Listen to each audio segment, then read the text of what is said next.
भास्कर में डेली एक नीचे-नीचे first page पे, टॉप पे, नीचे-नीचे भास्कर खास नाम से एक आर्टिकल आता है। वो आर्टिकल होता है पश्चिमी देश जगत में जो रिसर्च हुई, कोई विशेष स्पिरिचुअलिटी से रिलेटेड या साइंस टेक्नोलॉजी से रिलेटेड कोई रिसर्च हुई, वहाँ पे कोई आर्टिकल छपा इंग्लिश में, उसका ट्रांसलेशन होता है और उसको हिंदी में देते हैं। आज एक आर्टिकल आया है जिसमें सिल्विया कंग नाम की एक टेक्नोक्रेट है, उसने वो चाइनीज है, चाइना की रहने वाली थी, बीटेक किया चाइना में, उसकी इच्छा हुई मैं मास्टर करूं, अमेरिका चली गई। अमेरिका में जाके उसके दिमाग में बायो इंजीनियरिंग में किया उसने, बायो इंजीनियरिंग, अधिकतर लोग जानते भी नहीं होंगे बायो इंजीनियरिंग क्या होती है।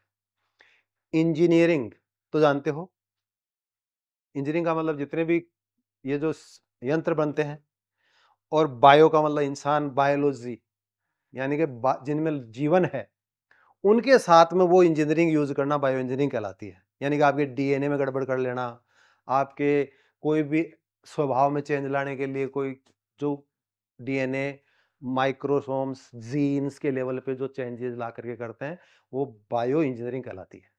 ठीक है, जिसको बायो टेक्नोलॉजी भी बोलते हैं। तो बायो इंजीनियरिंग में क्या होता है कि उसने बायो इंजीनियरिंग में मास्टर्स किया अमेरिका से। तो उसने हार्मोनल हेल्थ, हम सब हार्मोन से गवर्न होते हैं, जो बहुत ही स्मॉलेस्ट और टाइनी अमाउंट में सीक्रेट होते हैं, और वो हमारे बॉडी के अलग अलग फंक्शंस को गवर्न करते हैं, हार्मोन्स। तो उसने देखा कि हार्मोनल इम्बैलेंस से बहुत डिजीजेज होते हैं, विशेष रूप से महिलाओं में।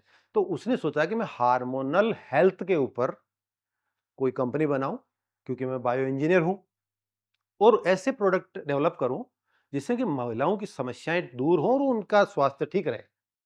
तो 2018 में उसने एक कंपनी बनाई मीरा नाम से, मीरा, और 3 साल में वो करोड़पति बन गई। 2024 में उसके ज्ञान चक्षु खुले, तब तक उसकी 200 करोड़ की संपत्ति हो गई, लेकिन ज्ञान चक्षु खुल गए उसके 6 साल में ही।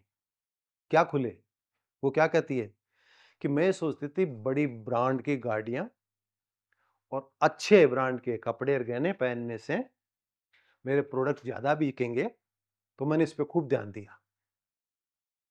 और 6 साल में मैंने देखा कि मेरे जो मित्र थे, जिनके संबंध मेरे से अनौपचारिक थे, 6 साल के अंदर औपचारिक में कन्वर्ट हो गए।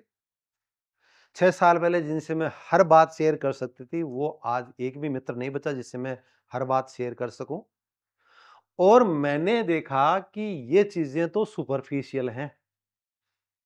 मेरा जो मार्ग था कि मेरे प्रोडक्ट ज्यादा बिके और खूब कमाऊं, तो आज की तारीख में भी मैं इस कंपनी को बंद करके अगर बैठ जाऊं घर पे, बैठी बैठी भी तो आराम से जीवन यापन हो जाएगा मेरा। लेकिन मैं चाहती हूं, मुझे ये इस चीज में खुशी मिलती है कि मैं महिलाओं की कुछ प्रॉब्लम्स दूर करने में हेल्प कर रही हूं। It is my inner calling, it is my objective. तो उसका ये कहना है कि अब मुझे ये एहसास हो गया है, और अब मैं पैसा खर्च किस पे कर रही हूं? प्रोडक्ट बेचने पे नहीं कर रही हूं। अब मैं उस जगह लगा रही हूं, वहां निवेश कर रही हूं जहां मुझे खुशी मिले। कौन सी खुशी? खुशी दो प्रकार की होती है, एक तो भौतिक सुख होता है, एक आध्यात्मिक सुख। तो मैं आध्यात्मिक सुख के ऊपर पैसा लगाती हूं, जिससे मुझे आध्यात्मिक सुख मिले, वहां मैं पैसा निवेश करती हूं। आज के पेपर में भास्कर में आज जाके जरूर पढ़ना इसको। इसी पेपर में आज जीने की राह जो पंडित विजय शंकर जी मेहता हर रोज लिखते हैं, एक आर्टिकल, स्पिरिचुअल आर्टिकल आता है उनका, उसमें भी यही चीज लिखी है उन्होंने। वो ये कहते हैं कि आज मानसिक जो मेंटल हेल्थ है ना, that has become a major problem even greater than the physical health. कारण क्या हो गया कि हर परिवार, हर पेरेंट अपने बच्चे को कभी भी अब कहता नहीं है कि तू जा खेल के आ। आप में से इतने लोग हो, मुझे इतना बता दो, मैं बहुत खुश होऊंगा कि आपने अपने बेटे या बेटी को ड्यूरिंग एजुकेशन टाइम कभी भी ये कहा हो कि आज तो जाके खेल के आ। यानी we are ignoring our physical health at the cost of mental health, which is getting already ill, क्योंकि आपने उसके बच्चे के, मासूम बच्चे के दिमाग पे इतना बर्डन डाल दिया। तो विजय शंकर जी मेहता कहते हैं कि बच्चे का खेल, उस खेल के साथ में उसकी पढ़ाई, उस पढ़ाई के साथ में उसका सोना, इन चीजों पे ध्यान दो। और ये ध्यान कैसे दे पाओगे? जब आप आत्मा पे टिके रहोगे। आत्मा पे टिके रहने का मतलब, जब आप आत्मा को साक्षी मान के पूछोगे कि मैं इस बच्चे के साथ में न्याय कर रहा हूँ या अन्याय कर रहा हूँ, सिर्फ ये कह करके कि तेरे को तो इंजीनियर ही बनना है, तेरे को तो डॉक्टर ही बनना है, तो क्या आपकी आत्मा गवाह दे रही है क्या कि मैं सही कर रहा हूँ? यह है आत्मा पे टिकना। तो उनका ये कहना है कि भाई हमें अगर आने वाली पीढ़ी को ठीक रखना है, जो हमारी जिम्मेदारी है।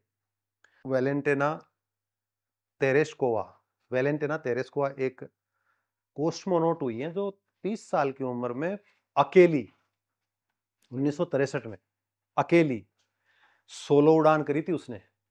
वोस्टॉक 6 नाम का एक स्पेसक्राफ्ट था, उसको लेके गई थी अंतरिक्ष में और पृथ्वी के 48 चक्कर काट लिए थे उसने। वो लैंड नहीं करवा पा रही थी प्रॉपर जगह पे, और लास्ट में 48वें राउंड में 3 दिन के बाद में उसको प्रॉपर जगह पे स्थापित कर पाई, फिर वापस आई। रूस की थी। उसके बाद में वो बहुत पॉपुलर हुई क्योंकि वो शेड्यूल से हटके काम किया गया था। वापस आई, उसको खूब अवार्ड्स मिले। अब वो क्या करते हैं, अभी तो खैर उम्र भी ज्यादा होगी, 27 साल के आसपास होगी उनकी शायद। पहले वो खूब मोटिवेशनल टॉक्स देती थी और उनमें उसका एक इंपॉर्टेंट टॉपिक होता था, वो होता था स्पिरिचुअल हेल्थ। वो कहती हैं कि हमें भविष्य को ध्यान में रखते हुए हमारे बच्चों के, हमारी इस मानवता के आध्यात्मिक स्वास्थ्य के ऊपर जरूर ध्यान देना चाहिए। ये मोस्ट नेग्लेक्टेड फील्ड है अभी, जिसकी सबसे ज्यादा आवश्यकता है। तो ये जो 2 आर्टिकल आज के अखबार की बता रहा हूं, इस तरह के आर्टिकल मैं डेली न्यूज़पेपर में पढ़ता हूं। अब कई लोग पूछते हैं न्यूज़पेपर में पढ़ें क्या? ये आपकी रुचि है। जैसा आप पढ़ेंगे आपका दिमाग वैसा ही बन जाएगा, ये गारंटी है।